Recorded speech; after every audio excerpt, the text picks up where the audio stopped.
Hot take. Strawberry ice cream and strawberry flavored desserts in general are 3 times better than anything chocolate. Chocolate is high-key trash. I'll eat chocolate, but it's really not as good as the rest of the universe makes it sound. My name is Dr. Edwin Porras. I am the owner of Pro Athlete Physical Therapy and the only Spanish-speaking physical therapist in the Denver Metro with pro baseball experience. Maybe I'm wrong, but I'm pretty sure that's the case. Do you have pain after you throw, after you hit, after games in general? Today, I want to talk about fixing your pain, fixing your injury between the months of August and January, and why that's better than any off-season program that you could possibly even think about doing. It'll pay off. It's paid off for a ton of athletes that I've seen, and it's what you're going to want to do. Let me explain. Here's a stat that if parents are listening, you might be shocked by it. If you're an athlete, you're not shocked at all. 74% of young baseball players report at least having some pain. That's some pain. The crazy part is that a lot of them just play through it, and some of them, they can play pretty well, honestly. But at what cost? What are we spending when we continue to play through pain? How long can you continue to play through pain? That's a question that I have to answer all the time, and I don't have all the answers, but I can tell you this. Based on my experience, half of you are going to hear this and you're going to think, yeah, I know, I should definitely take care of this. I'm going to try to take care of it this offseason. Some of you might have even already tried with an insurance-based PT who didn't specialize in sports, but here you are still having issues with your injury.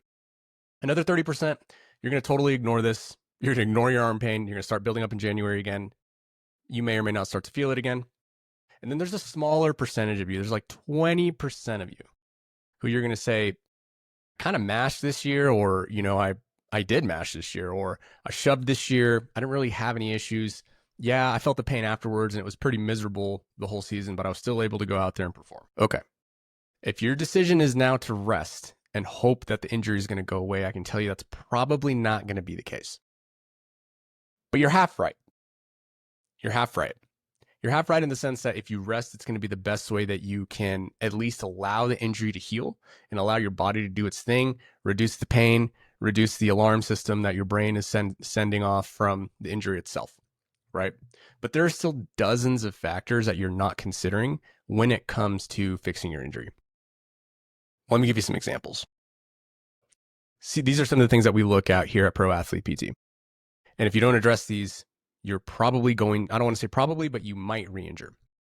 So if you have arm pain, here are some factors that you want to look at outside of just rest. Number 1, do you have enough shoulder mobility overhead? Number 2, do you have enough layback? Do you have too much mobility overhead? Do you have too much layback? Do you need strength? How strong are you relative to your body weight? How strong is your shoulder relative to your body weight, right? How strong are you in general and your shoulder together? What's that ratio?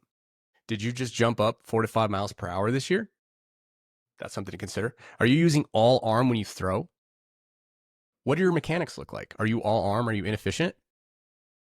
And let's say low back pain, right? I know a lot of hitters have low back pain. Some pitchers have low back pain. If you have low back pain, here are some factors that we look at when you come to see us, and some factors you need to consider outside of just rest. What does your hip mobility look like? What does your hip external mobility look like? Hip external rotation look like? Hip internal rotation? What does the front side look like? What does the back side look like? What is your total rotation? Do you have enough rotation? Do you have too much rotation?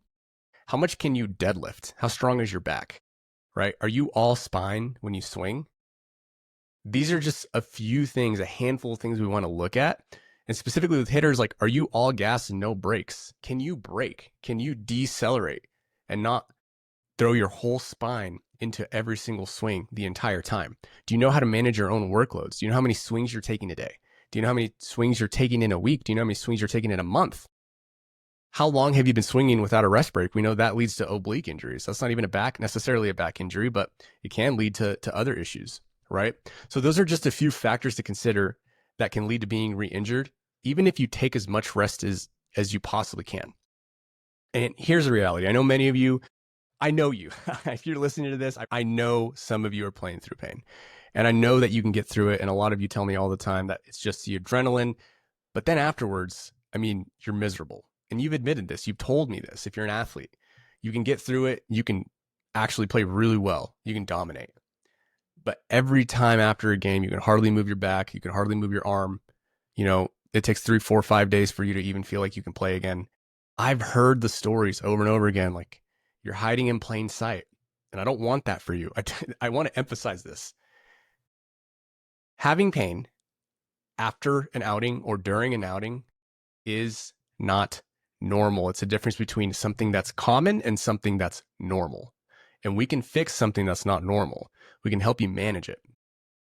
The last point I want to bring up that I don't even like to bring it up because it sounds like I'm being an alarmist or it sounds like I'm trying to scare you, in other words. And that's not my MO. That's not what I'm trying to do, but I am trying to communicate the reality, specifically with baseball injuries, is that the longer you go on playing through pain, the more likely you are to have an injury, either the same injury or something indirectly related that can end your season and potentially end in surgery. That's just reality.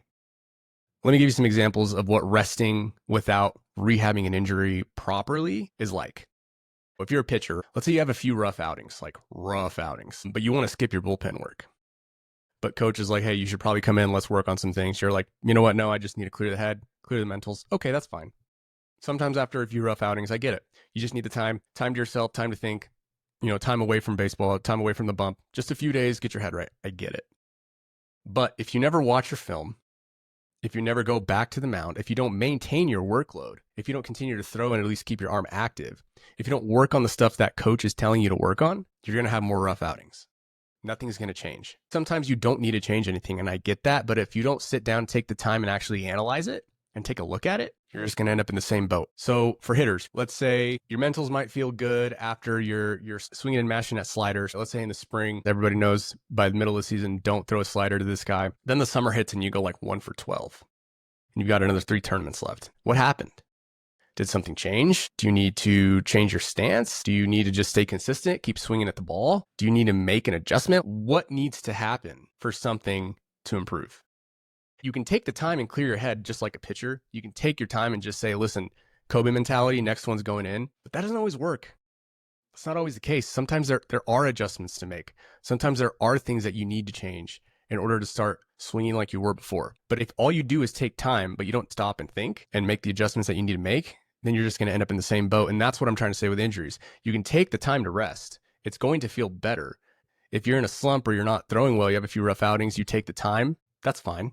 But if you don't analyze yourself and do some self-scouting when there needs to be some self-scouting, you're only fixing half the problem. You're only fixing the mental game. Sometimes you do have to fix something physically, and that's what rehabbing an injury is like. You can take the rest, but if you don't fix what caused an injury in the first place, you might end up in the same boat. I think another real world example of rehabbing an injury is really basic. Think about it like there's a leak in the roof and it's leaking water. You can put a bucket underneath the leak and eventually the bucket will gather all the water. It won't get everywhere. But until you fix the hole, until you go up there and patch the roof, what's going to happen?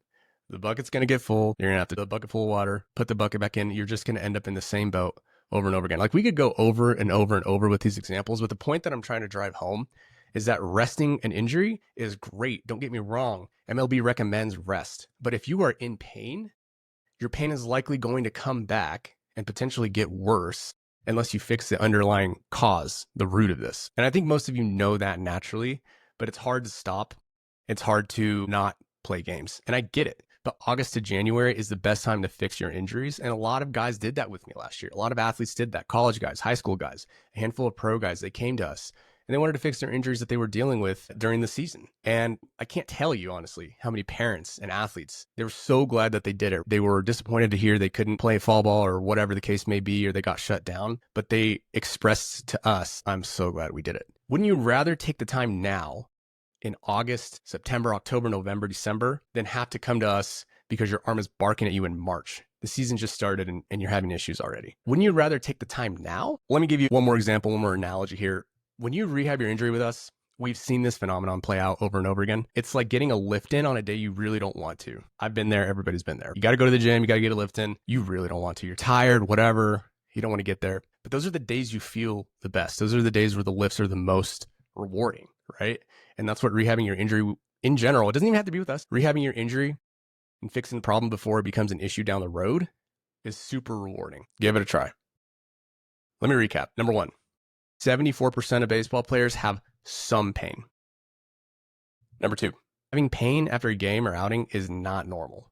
Even if you're able to perform, even if you're able to play through it, having pain is not normal. Common, but not normal. Playing through your pain for a long time increases your risk for a huge injury and potential surgery down the road. And the last thing is, resting your injury is great, but you have to find the root cause. It's more likely to happen again. Where can you find a good physical therapist? Because that also matters. We'll get into that the next episode. We'll talk soon. Stop eating chocolate.